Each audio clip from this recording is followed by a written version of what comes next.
Hello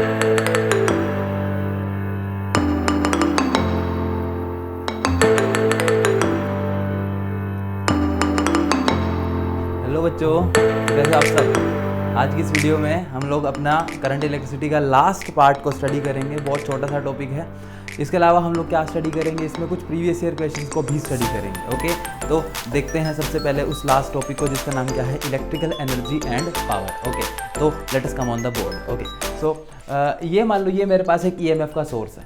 okay, इस EMF के source में बैटरी हो सकती है, अपना जो आपके घर में मेन सप्लाई आ रही है वो आप इसको अज्यूम कर सकते हो। तो anything can be the source of this EMF. Okay, इस ईएमएफ सोर्स से आपने एक रेजिस्टेंस को ज्वाइन कर दिया। अब ये रेजिस्टेंस क्या है, this resistance can also be anything, जैसे कोई बल्ब हो सकता है, टीवी हो सकता है, मोबाइल फ़ोन जिसको आप चार्ज कर रहे हो, या फिर कोई भी चीज़ जो एनर्जी को कंज्यूम करने की क्षमता रखती हो, that is a resistance. Okay, तो ये एक रेजिस्टेंस है आपके लिए। तो इसके अंदर से करंट, अब जैसे ही मैं इसको बैटरी से कनेक्ट करूंगा इस रेजिस्टेंस को, इसमें आई करंट फ्लो करने लगेगा। ओके, तो अब सवाल ये है कि इसमें इलेक्ट्रिकल एनर्जी क्या है, इलेक्ट्रिकल एनर्जी कहाँ आई। ओके, तो अब देखो, आप कोई भी जब डिवाइस आप चला रहे हो, अब जैसे मानो कि अपना टीवी भी चला रहे हो, उस टाइम पे एनर्जी तो कंज्यूम हो रहा है ना, energy can neither be created nor be destroyed. तो अब जाहिर सी बात है कि भाई अगर उसके अंदर आपको कुछ दिख रहा है, उसके अंदर जो टीवी स्क्रीन के ऊपर जो है कोई भी अगर जो है आपको स्टार दिख रहा है वहां पे, तो आपको क्यों दिख रहा है, क्योंकि उसके अंदर एनर्जी कंज्यूम हो रही है। ओके, तो ये इलेक्ट्रिकल एनर्जी क्या है, कहां से आ रही है। ओके, तो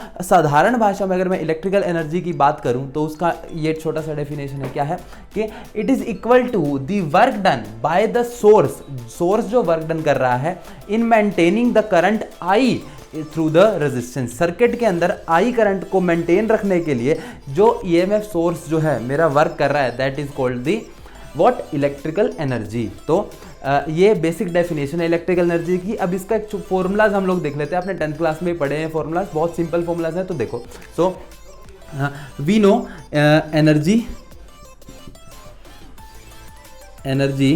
E is equal to Q times V, ये सबको पता है, E is equal to Q times V, चाहे मैं V टाइम्स Q लिख लूँ, बात तो बराबर है ना।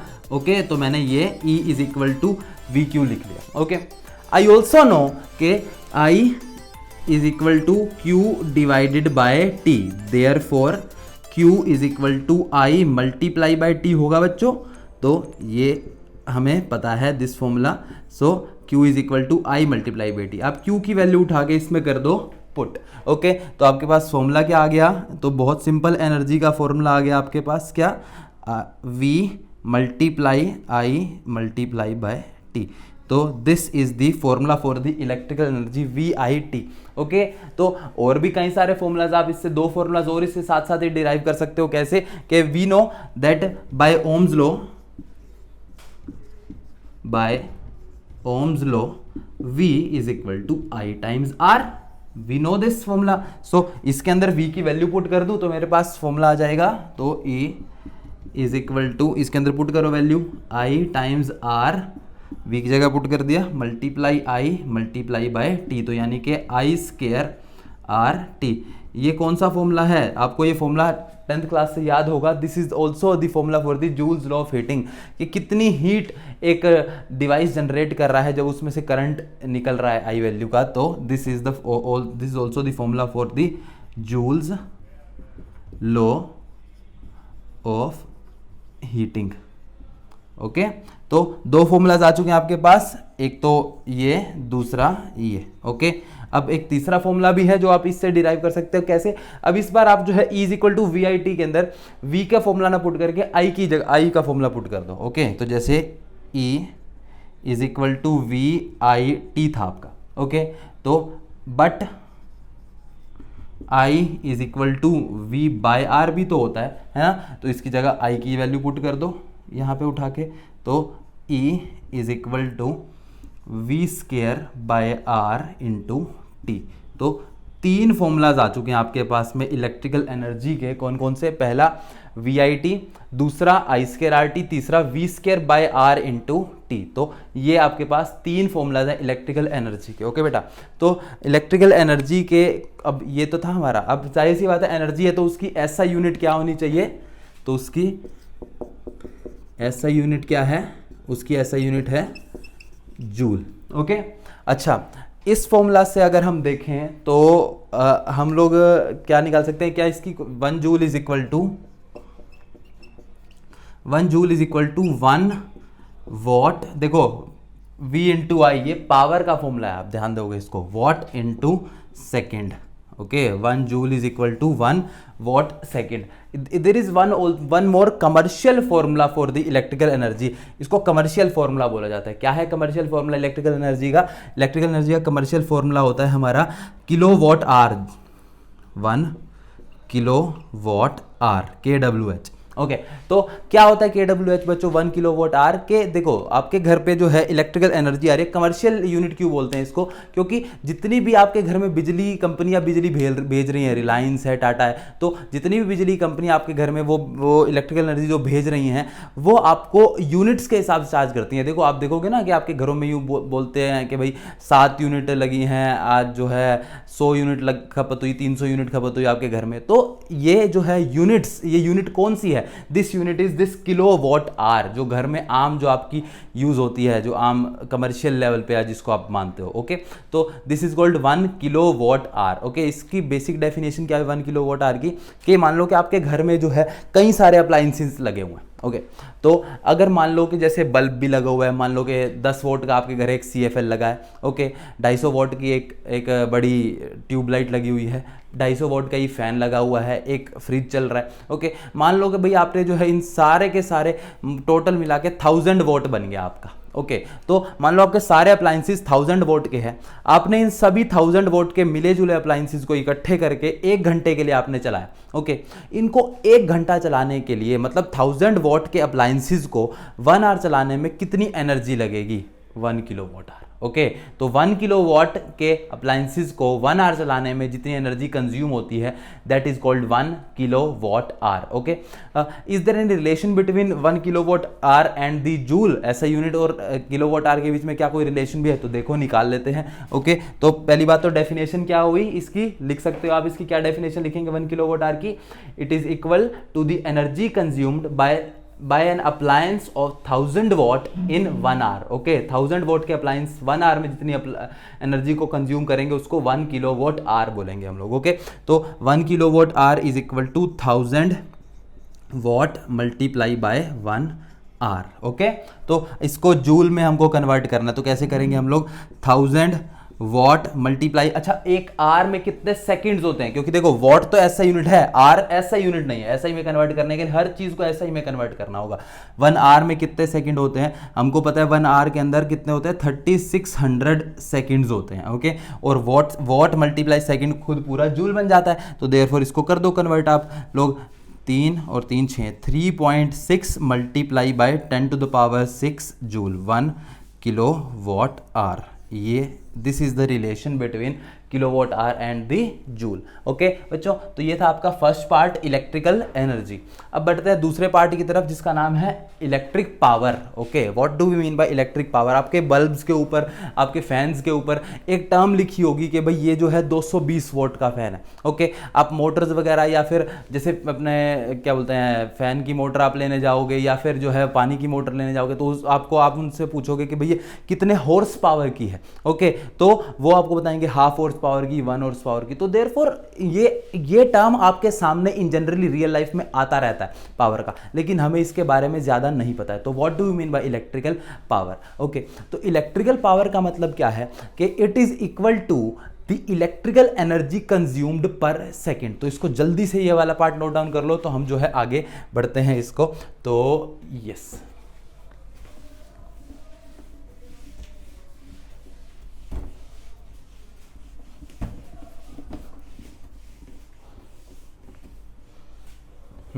तो देखो what do mean by electrical power now?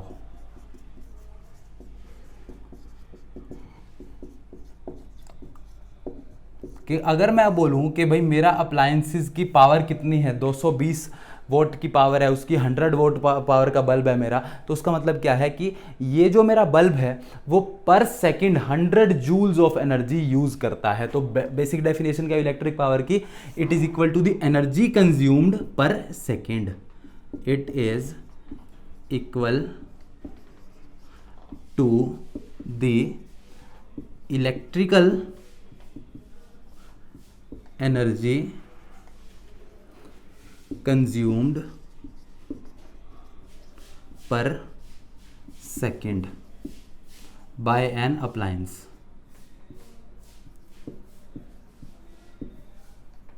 Okay बेटा, so it is equal to the electrical energy consumed per second. तो अभी इसकी डेफिनेशन अगर मैं लिखना चाहूँ तो this power is equal to या तो वर्क डन या फिर ई भी लिख सकते हो, W E bye T. Okay, जो आपने अभी इलेक्ट्रिकल एनर्जी के फॉर्मूलाज लिखे हैं उसको आप टी से डिवाइड कर दो, आपके पास पावर के फॉर्मूलाज आ जाएंगे। ओके, तो 3 फॉर्मूलाज हैं आपके पास एनर्जी के, तो उन्हीं फॉर्मूलाज के बेसिस पे इनको समझो। तो इलेक्ट्रिकल एनर्जी का एक फॉर्मूला था आपका वी आई टी, दूसरा फॉर्मूला था आपका आई स्केयर आर टी, तीसरा फॉर्मूला था आपके पास V square by R T. Okay, ये तीनों के तीनों फॉर्मूलाज इलेक्ट्रिकल एनर्जी के हैं भाई।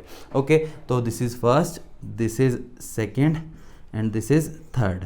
ओके, आपको क्या चाहिए, आपको निकालनी है सिर्फ पावर। तो पावर के लिए जितने भी फॉर्मूलाज हैं उनमें से टी तो डिवाइड करना है, तो कर दो डिवाइड, इधर वी आई बच जाएगा, इधर आई स्केयर आर, इधर V square by R. Okay, तो ये पावर के 3 फॉर्मूलाज आ गए आपके पास, वी आई, दूसरा फॉर्मूला आया P is equal to I square R, और तीसरा फॉर्मूला आया वी स्केयर बाय आर।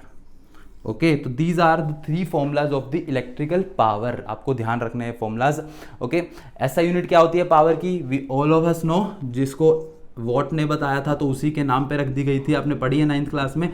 ऐसा यूनिट होती है इसकी वॉट। ओके, इलेक्ट्रिकल पावर की भी ऐसे यूनिट वॉट ही रहती है। ओके, लेकिन जो इन जनरली जो हम लोग आम यूज़ करते हैं, what is a very small unit, इसलिए जो है जो बड़ी यूनिट्स होती हैं उसके अंदर हमारे पास एक है, इसको बोला जाता है किलोवाट। ओके, और आपको पता है किसी भी चीज़ के आगे किलोवाट लग जाएगा तो मतलब वो 10 टू द पावर 3 हो जाता है। ओके, और दूसरी इसकी यूनिट जो कि कमर्शियली हम लोग यूज़ करते हैं उसको बोलते हैं horse power, HP।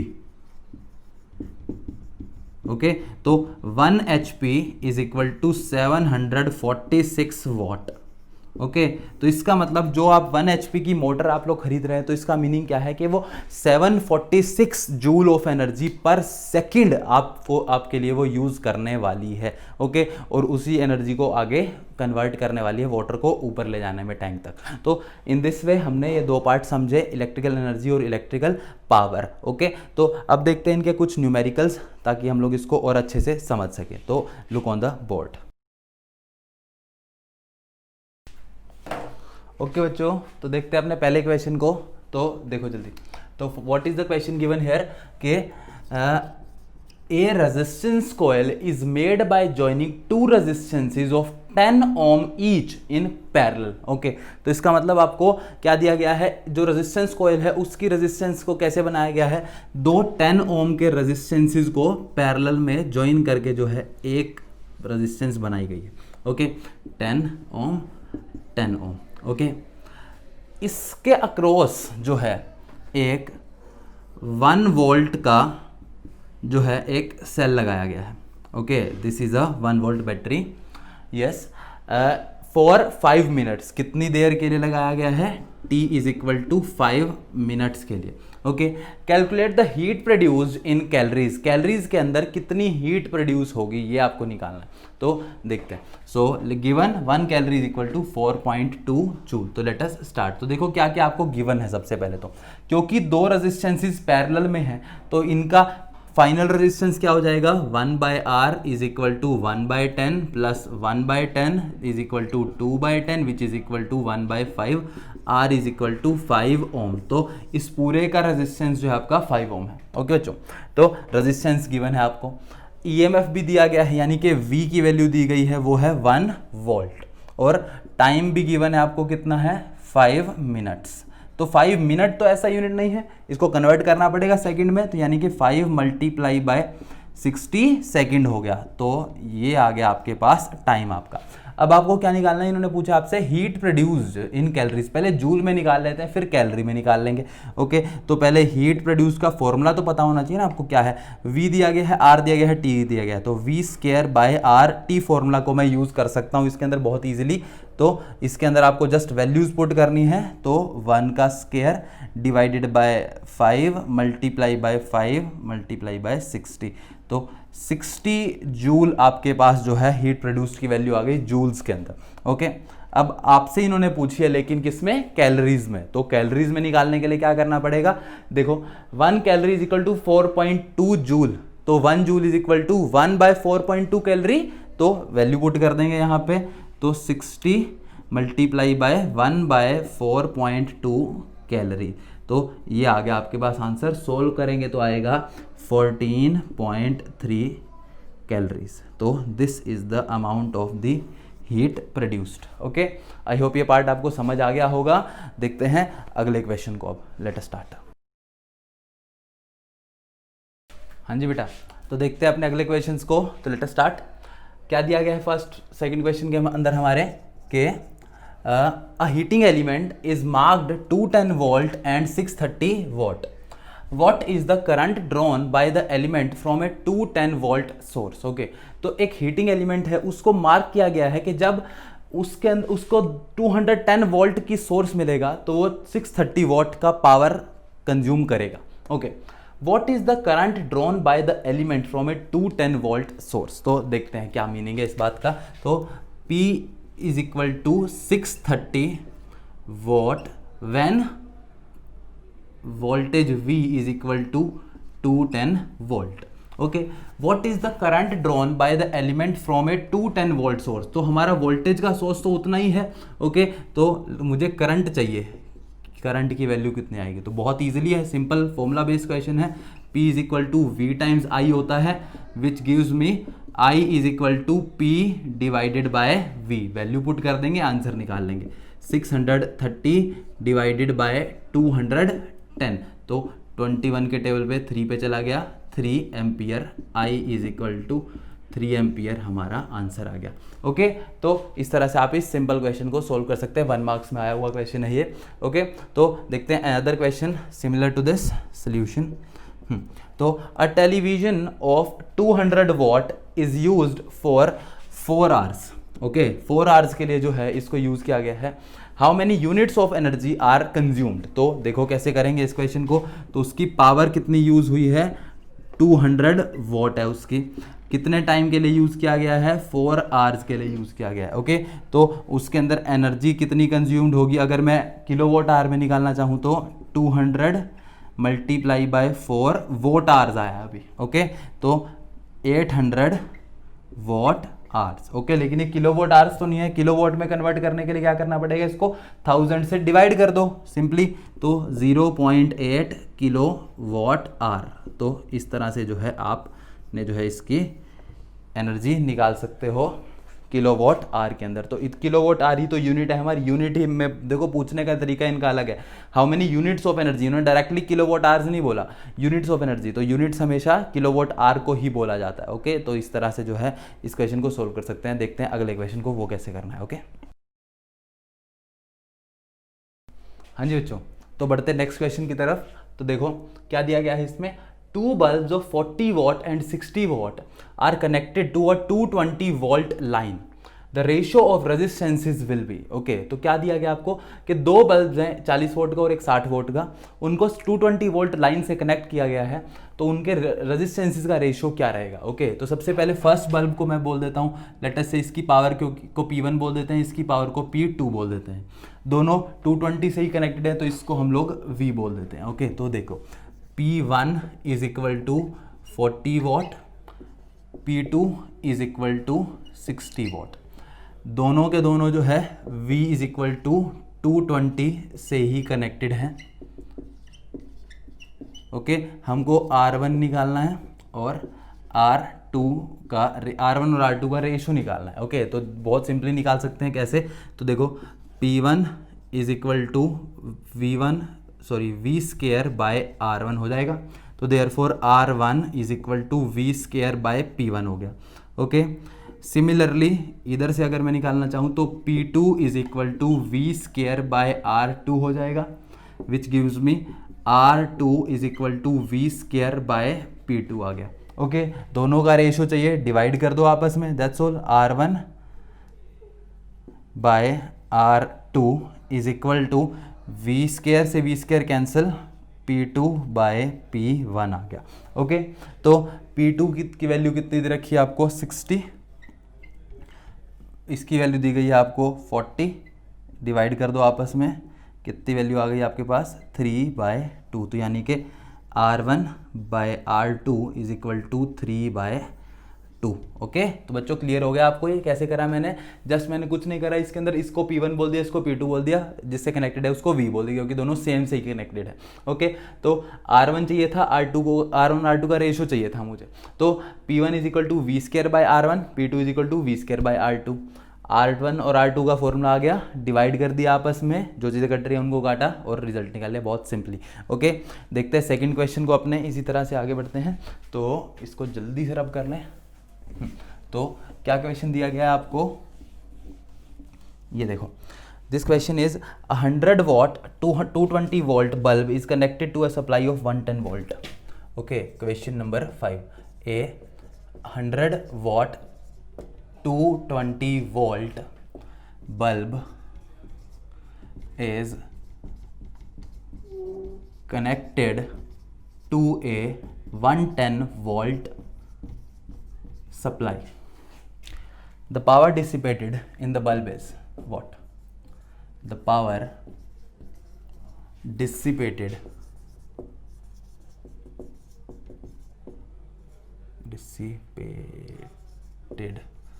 in the bulb is dash.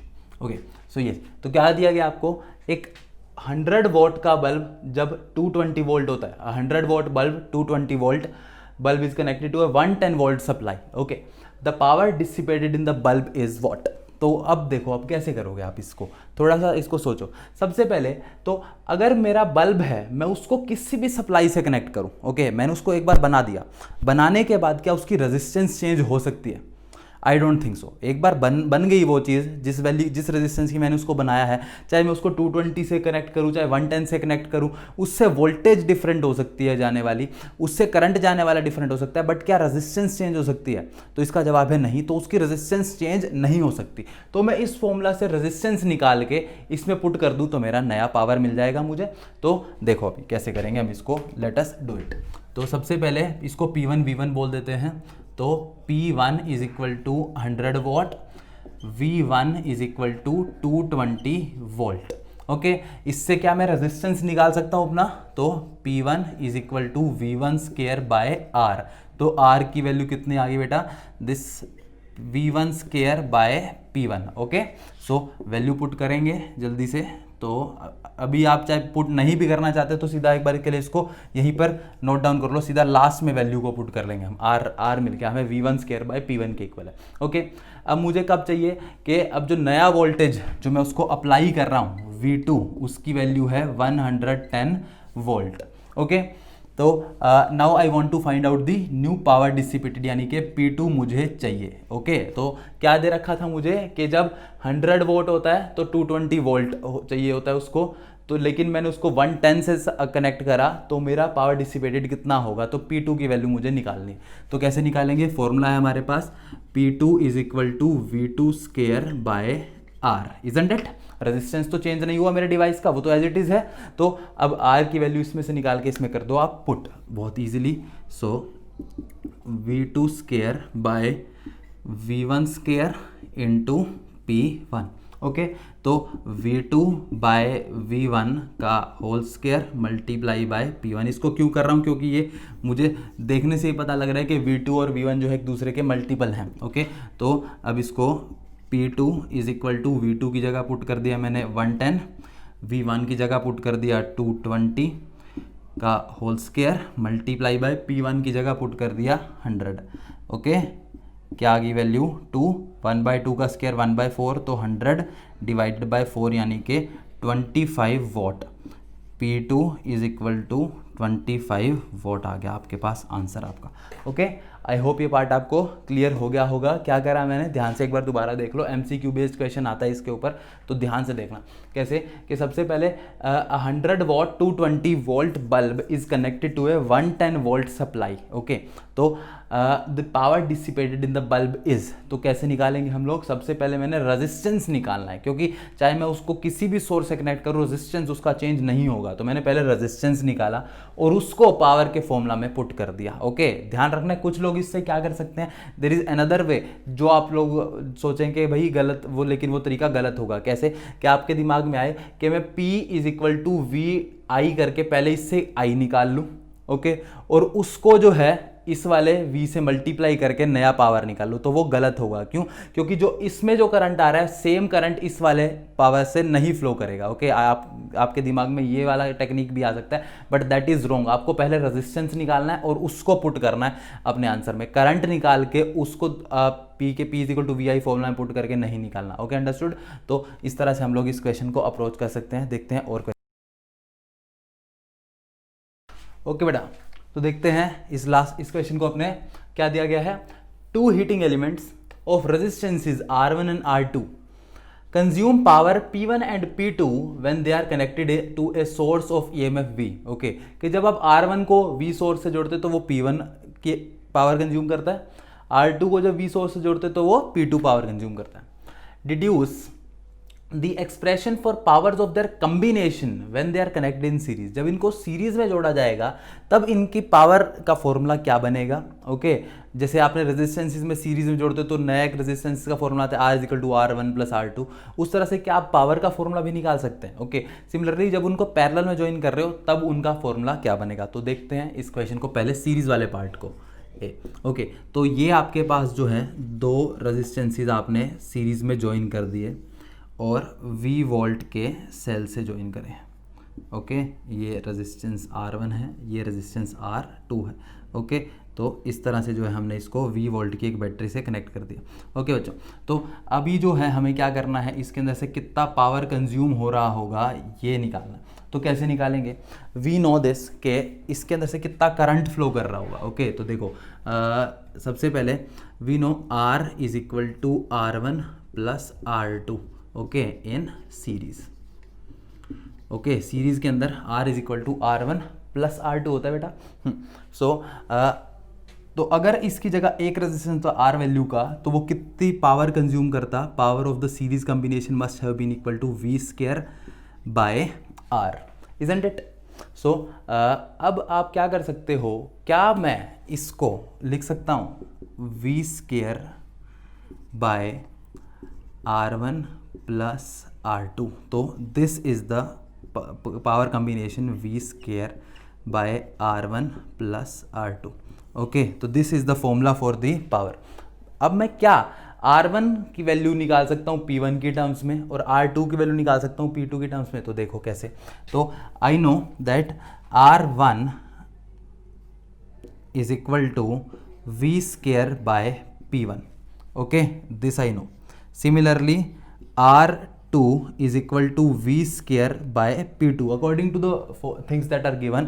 R1 is equal to V square by P1, R2 is equal to V square by P2। Value put कर दो उठा के। तो क्या करना है, तो इसके अंदर जो है आपने ये फॉर्मूलाज आपके थे, तो PS is equal to V square divided by V square by P1 plus V square by P2, isn't it? तो आपने जो है इसको क्या करा, V स्क्वायर कॉमन निकाल लिया, 1 by P1 plus 1 by P2। Okay बेटा, V स्क्वायर से V स्क्वायर हो गया आपका कैंसिल, तो ये आपके पास आ गया formula PS is equal to 1 divided by P1, 1 divided by 1 by P1 plus 1 by P2। Okay, आप क्या करो, इसको तो LHS में ले आओ, PS को नीचे RHS में ले जाओ, तो आपके पास फॉर्मूला क्या बन जाएगा? पूरा सोल्व करने के बाद इससे फॉर्मूला आ गया आपके पास 1 by PS is equal to 1 by P1 plus 1 by P2। तो this is the formula of the powers when resistances are connected in series. जब रेजिस्टेंस को सीरीज में कनेक्ट किया जाता है तो पावर का फॉर्मूला कुछ इस तरह से, आपका न्यू पावर डिसिपेशन का फॉर्मूला कुछ इस तरह से आता है, 1 by P1 plus 1 by P2। I hope ये पार्ट आपको क्लियर कट समझ आ गया होगा, तो जल्दी से इसको नोट डाउन कर लो। तो बढ़ते हैं अपने सेकेंड पार्ट की तरफ हम लोग, तो पैरेलल में देखते हैं अब। सो देखो, ये था हमारा पार्ट सीरीज़ का। अब आ जाओ पैरेलल पार्ट पे। पैरेलल वाला इससे भी ज़्यादा इजी है। तो देखो ये हमारे पास दोनों रेजिस्टेंसेस को मैंने पैरेलल में कर दिया कनेक्ट, और उनको कनेक्ट कर दिया एक V वोल्ट की बैटरी से। ओके बेटा, this is R1, this is R2। ये V वोल्ट की बैटरी से मैंने कर दिया उनको कनेक्ट। ये यहाँ से करंट जो है इनके अंदर से जा रहा है। ओके, सो यस, देखो अब आपको क्या करना है, अब आपको जो है सिर्फ पावर निकालनी है। तो कैसे निकालेंगे कि अगर इस पूरे कम्बिनेशन की अगर मैं बात करूं तो पावर डिसिपेटेड पैरेलल में कितनी आती है। देखो सबसे पहले for parallel combination, for parallel combination 1/R is equal to 1/R1 plus 1/R2। ये फॉर्मूला है आप लोगों के पास, वेरी गुड है। ओके, अगर मतलब R क्या है यहाँ पे, अगर इन पूरे की जगह एक कोई मेरे पास रेजिस्टेंस होती तो वो R वैल्यू की होती। ओके, तो उससे कितनी पावर कंज्यूम्ड हो रही होती, तो power consumed through this R resistance must have been V² R। Okay, तो हम लोग क्या करते हैं, V² से LHS में और RHS में मल्टीप्लाई कर देते हैं। ओके, तो देखो मल्टीप्लाइंग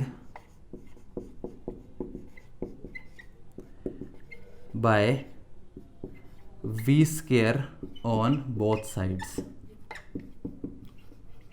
तो क्या आ गया मेरे पास, V²/R is equal to V²/R1 plus V²/R2।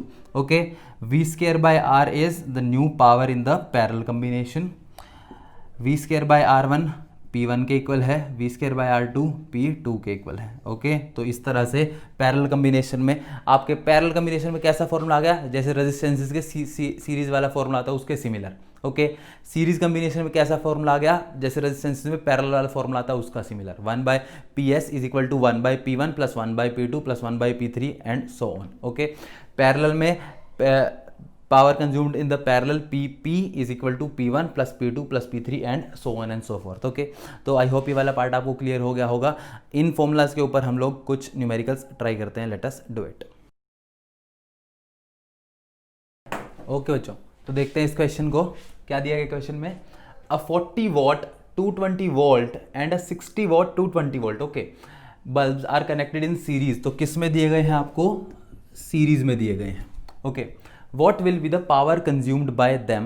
Okay, तो is equal to 1/P1 plus 1/P2। Okay, तो वैल्यू पुट कर देंगे 1/40 प्लस 1/60।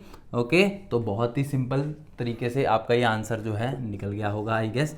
तो इसके अंदर जो है आप लोग जो है इसको सोल्व कर लें। तो क्या आ गया आपके पास, 6 4 20, इसमें कितना आ गया 120 ले लेते हैं, 4 3 12, तो 3 पे गया ये, प्लस में 6 दूनी 2।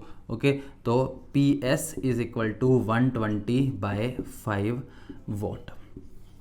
ओके, तो ये इस तरह से आप जो है इसका सोल्व कर सकते हैं। ओके, यहीं पर जो है आपको सीरीज की जगह अगर ये दोनों बल्ब्स पैरेलल में दिए होते तब क्या करते हैं आप लोग, पैरेलल में दिए होते तो आप लोग पैरेलल का फॉर्मूला यूज़ करते हैं, P is equal to P1 plus P2 यानी कि 40 प्लस 60 यानी कि 100 वॉट।